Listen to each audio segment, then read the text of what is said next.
de nous toucher un mot sur la deuxième actualité qui concerne la présidentielle 2025. La saison est fortement politique.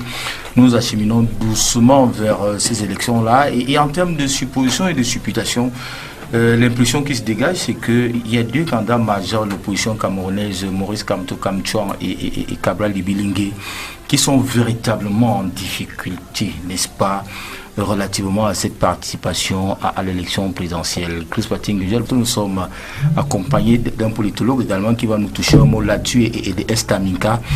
Comment est-ce qu'on peut comprendre aujourd'hui que nous ne soyons pas fixés véritablement sur la participation, la non-participation de ces deux cadres de l'opposition? Pour moi, une élection sans Cabral, ça devait faire mal. Ça devait faire comment Cabral n'est pas là. Une élection sans le professeur Maurice Kamto, ça devait nous dire il était deuxième, Cabral troisième. On aimerait aller avec pour les gagner tapis de fer. Pourquoi vous pouvez appeler majeur? Ça veut dire que ils étaient à la dernière élection. Ils étaient à la dernière élection. Vous n'avez pas l'âge pour être à la dernière élection. Vous dites qu'ils étaient à la dernière élection, on n'a pas refusé. Oui. Le problème n'est pas parce qu'on était à la dernière élection que forcément on doit être là. Toi, tu veux dire donner tes concurrents. Non, il faut qu'on arrête de se mettre sur certains candidats que sans eux. C'est ce que nous accusons, nous, toujours, peut-être le candidat actuel ou bien le président actuel, auquel celui qui se trouve aux affaires. Parce que le parti au pouvoir se positionne que sans lui, les autres ne sont rien. Il faut également qu'on dise aux autres compatriotes que non, arrêtons parfois de mêler tout seulement l'espoir sur une seule personne. Il y a des Camerounais qui peuvent mieux oser. Mais cependant, là n'est pas le problème. Qui aille aux élections ou pas. Pour moi, en tant que candidat de 2027, je me positionne dans le cadre de savoir quel est le candidat. Vous serez certainement le plus jeune candidat aussi. Quel est le candidat, bien évidemment, quel est le candidat que nous devons avoir si ce n'est pas moi. C'est là où nous, on se positionne avec notre lutte contre l'homosexualité. Et c'est là où je peux en profiter de votre plateau pour dénoncer certains tas. Mais on dira aussi que vous avez choisi la plus populaire des luttes, celle qui peut agréger le plus grand nombre de personnes. Parce que beaucoup de Camerounais vont se sentir concernés. Mais c'était un vide. Que vous occupez. C'était un vide. C'est une place vacante que vous occupez. Que nous sommes venus occuper. Parce qu'on s'est rendu compte que c'est quelque chose que les Camerounais ne veulent pas prendre au sérieux. Mais alors que c'est ça même qui est l'argent du pays.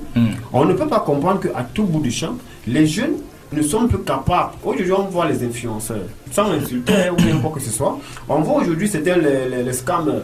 Parce que ces jeunes n'ont absolument rien à faire. Tous se retrouvent dans les sociaux juste pour perdre le temps et se retrouvent en train de faire n'importe quoi. Alors que si on les amène à connaître ce que c'est que péter l'agriculture, ils vont étudier ça dans l'intérêt. Dans ça, l'agriculture, l'élevage. Ça ne serait pour arnaquer des autres personnes. C'est à ce niveau-là que nous, la jeunesse, dans le cadre du mouvement du DHP, nous levons pour dire arrêtons un peu ça. Et à ce niveau, est-ce qu'on va toujours nous imposer des leaders comme aujourd'hui on dit? Donc pour vous, il faut un souffle nouveau. Que ça soit un souffle nouveau, mais que ça soit un choix que c'est nous qui apportons. C'est là où vous allez me laisser chuter. Oui, très rapidement avec Chris Pating. Parce qu'il faut dénoncer. C'est ça le rôle de mon combat. Il faut dénoncer quel est le président que nous devons avoir. Parce qu'aujourd'hui, nous... Vous voulez déjà établir également une typologie comme vos amis. C'est ça notre rôle. C'est ça notre rôle. Le président Paul Biya, nous ne voulons plus au pouvoir. Pourquoi? Parce qu'on s'est rendu compte qu'il n'aime pas le peuple camerounais. Parce que pour vous, le seul critère, c'est l'âge. Non, si vous dites que... Parce qu'on a vu, vous dites 92 ans contre 35 ans.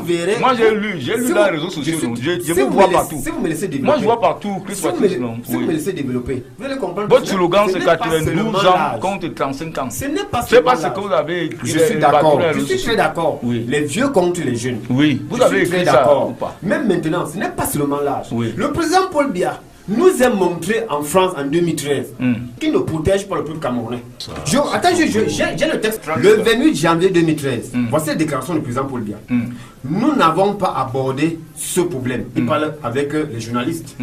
Avant que je ne sois président, le code pénal chez nous, il dit l'article je crois. Il ne dit pas qu'il connaît. C'est un homme politique qui parle avec toute la prudence. Il croit. C'est un homme C'est son code que lui doit protéger. Il protège les Camerounais et non l'extérieur. Il dit je crois.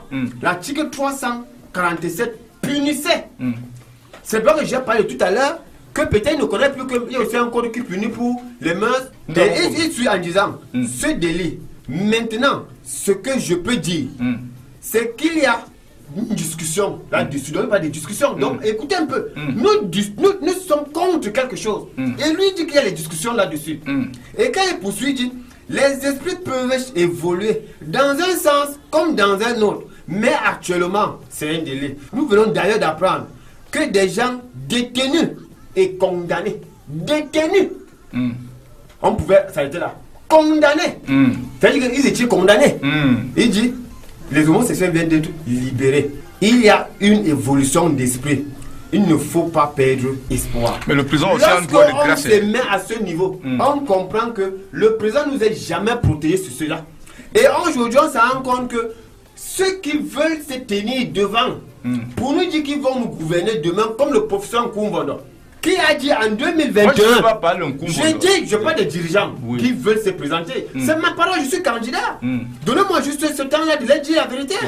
Et c'est pour ça que je fais comprendre qu'un monsieur comme Nkumbondo, qui veut investir un candidat, qui dit en 2021 qu'on doit dépénaliser l'homosexualité, et que Maître Keremouna, lui également, qui veut être à la tête de ce pays, sur le point 6, Maître Keremouna, Maître Keremouna qui dit que lorsque lui, il va venir, il va solidifier la loi pour combattre les gens. Mais comme tu es Cabral, ne l'ont jamais dit. Cabral nous dit hier, écoutez bien. Oui. Vous parlez de Cabral.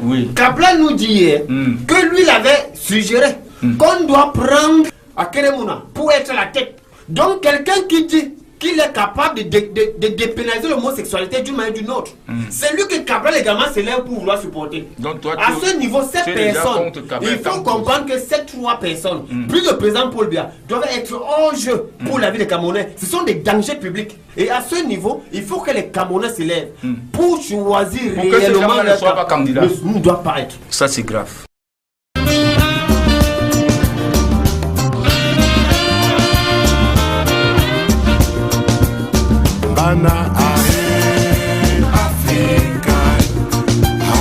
Africa, oh liberté. Et donc,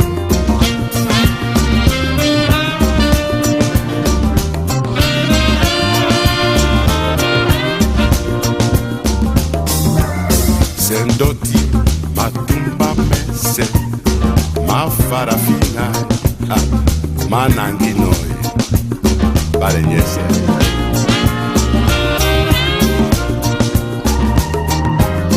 Dotina, Bunya Bumendepo, Africa Nyese, Ema Beno Bujae, Bale.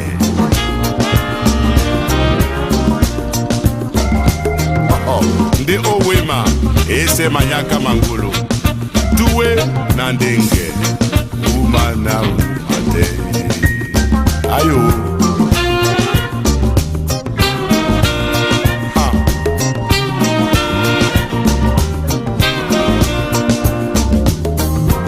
Sumwa songusu iben masangu mese keba de bese ba manande dinge bale.